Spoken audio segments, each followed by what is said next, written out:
We're back in the Fourth Amendment.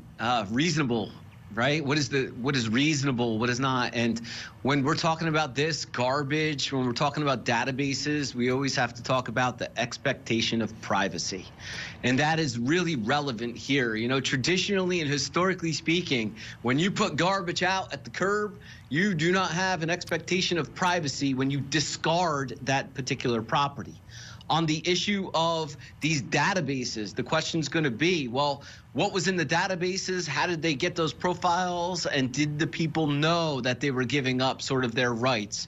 When people submit DNA and they're trying to get those lineages and those histories and things, there are a lot of provisions and you're waiving a lot of rights. And it really is fact sensitive on what databases they went into, because what we're talking about is the DNA on the knife sheath. And that essentially is the smoking gun. If they get that in and they can prove that Kohberger's DNA is on the knife sheath found under one of the bodies at the crime scene, that's game over. So the question becomes, I mean, that DNA sample that's there in the crime scene, there's no expectation of privacy to that.